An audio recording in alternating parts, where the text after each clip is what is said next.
Rittenhouse Square. Going for a squawk.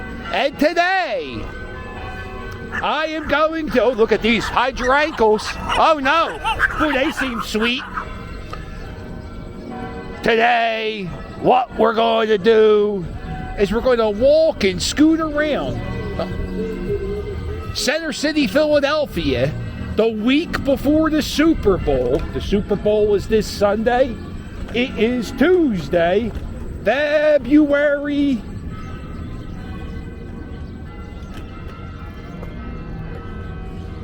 7th. 1 week to Valentine's Day. And what better way to say I love you than to book the Philly Captain on Cameo? I could say such romantic things. You know what? If you want to break up with somebody, I think I'm the perfect person to hire. Anyway, we're going to just go for a little scoot. And you know what I noticed? Little tiny things. There's little buds. There's little tiny... The tulips are getting ready. It's the beginning of February. We get to March. Well, you know how the calendar works. We're very, very close to getting the spring. And what we're going to do today is we're just going to look around, see if there's anything special for the Super Bowl week. This is the library in Rittenhouse Square. There you go. They got the Let's Go Eagles. This is Rittenhouse Square.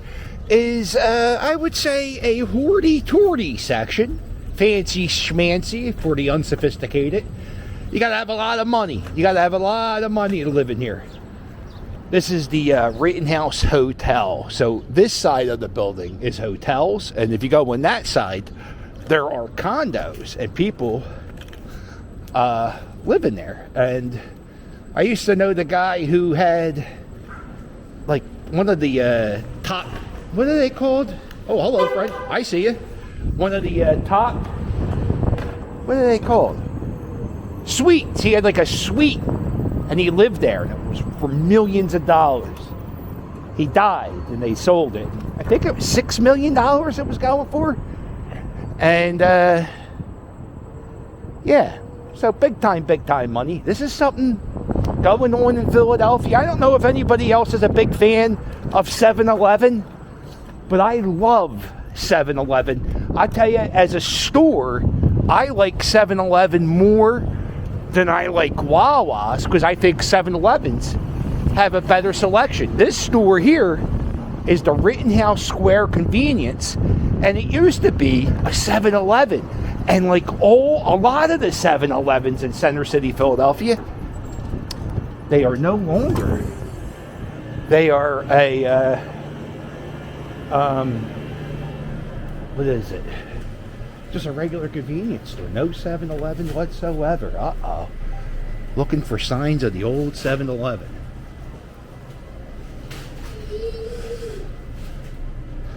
Nothing.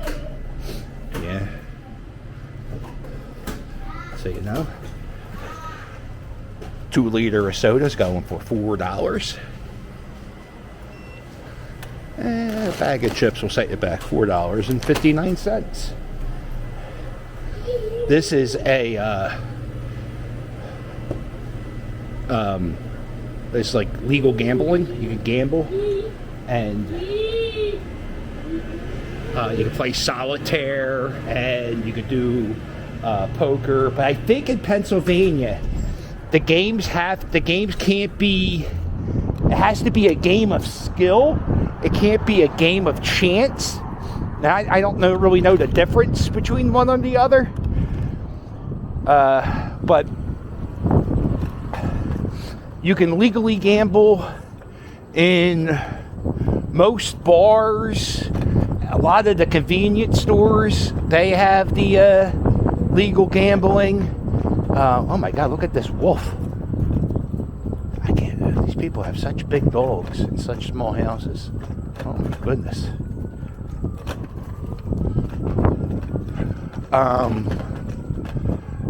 A lot of the gas stations around my way in the Port Richmond, Bridesburg area, a a lot of no good nicks. Now, you don't have to be a homeless drug addict to be a no good nick. A no good nick is a type of person who's just up to no good.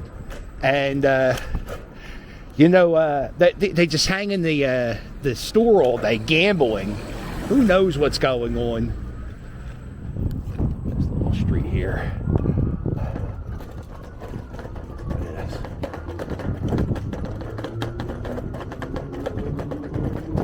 It's like a little street. People live here. I'm assuming I'm almost 100. These were all old stables, and they converted them into apartments. Maybe that could have even have been an old firehouse.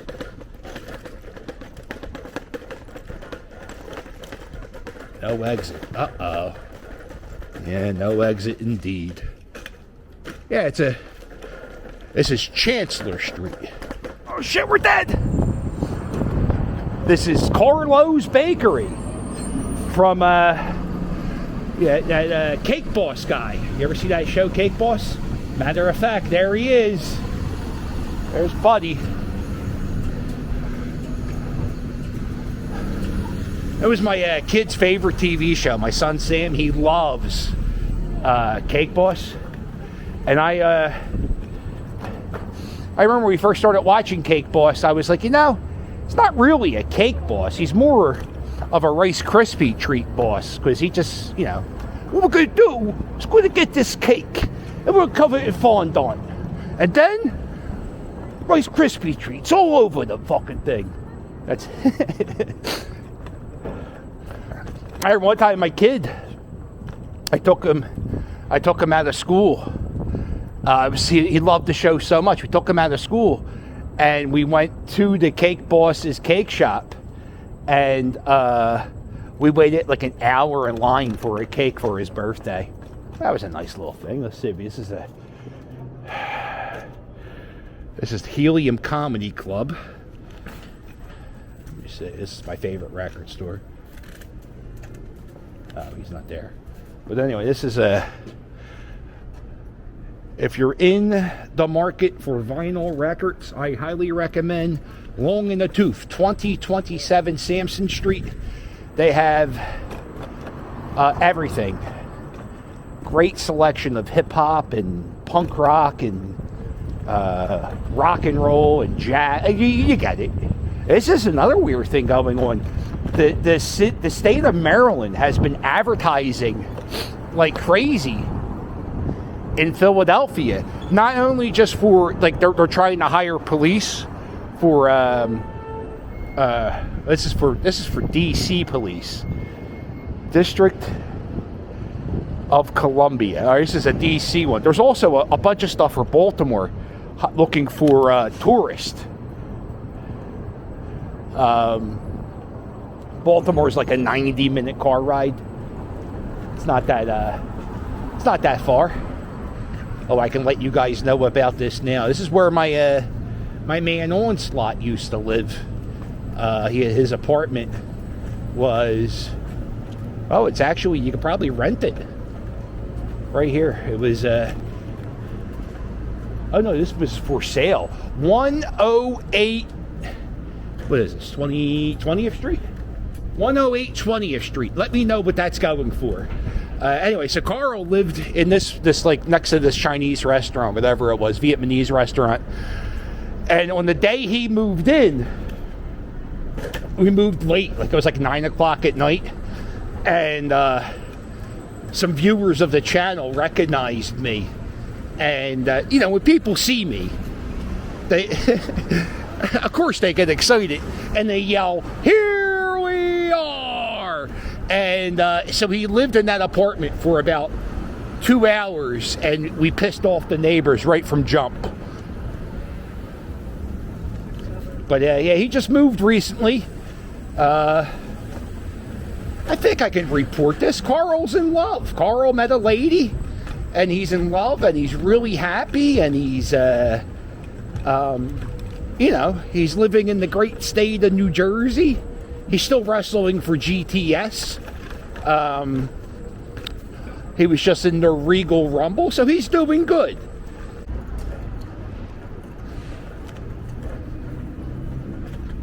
Look at you two, still smoking.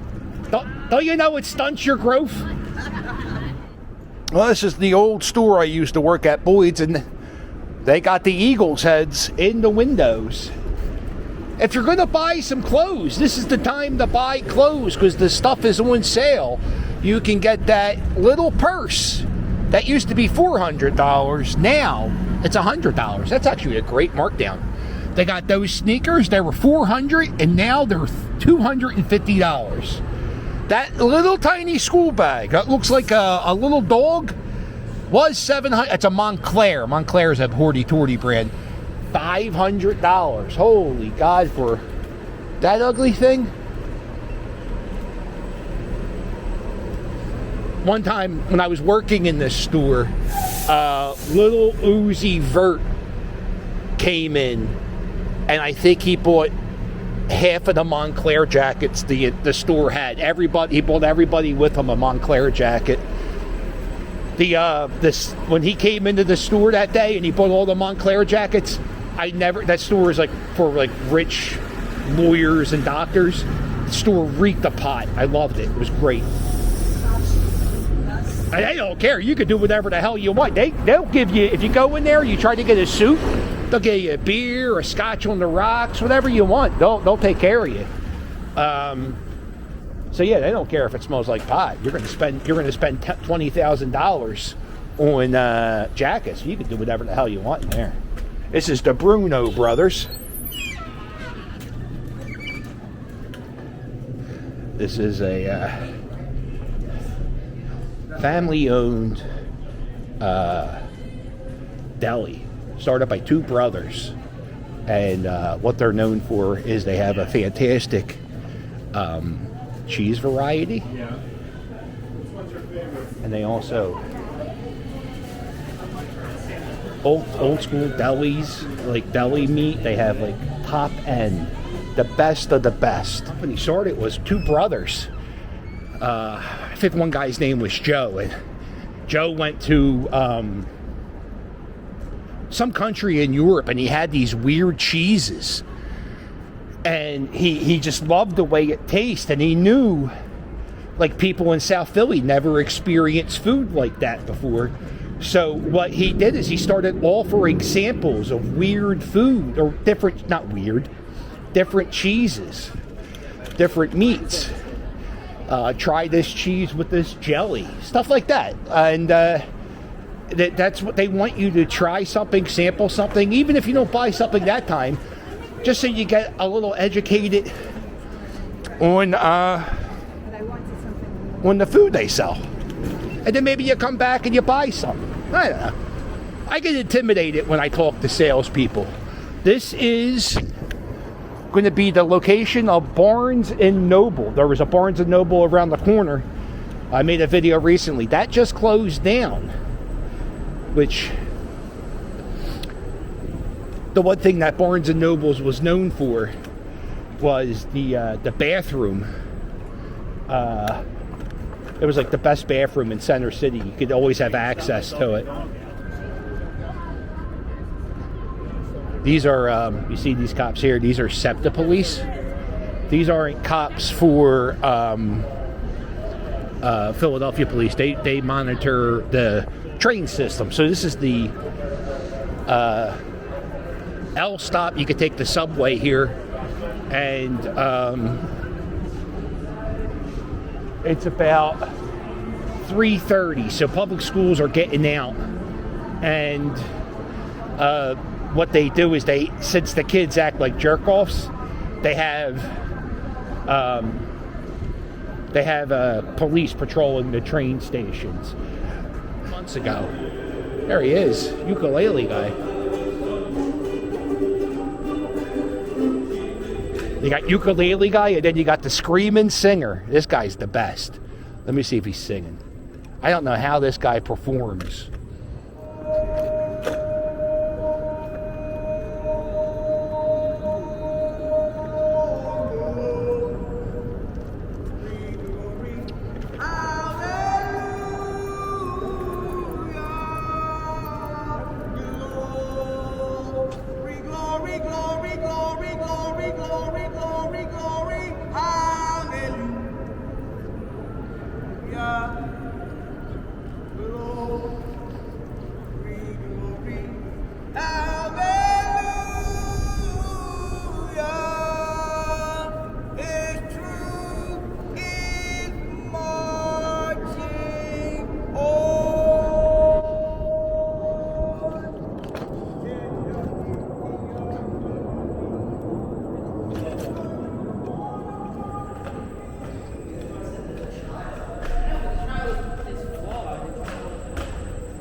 There's something going on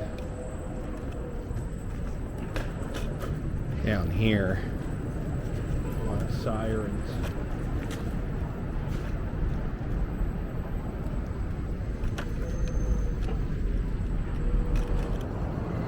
See what's going on.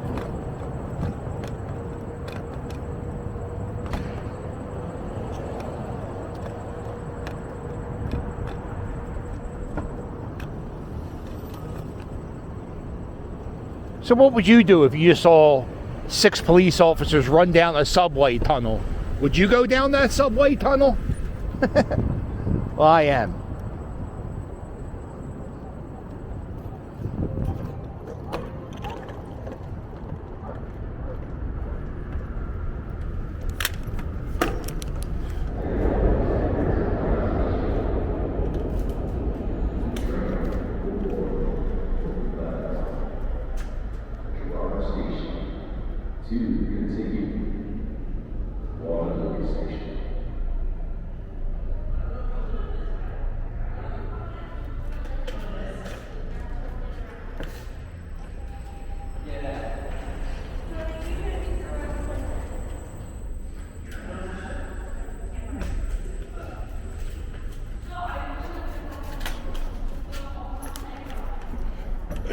I don't know. I don't know why they're down there. Ugh.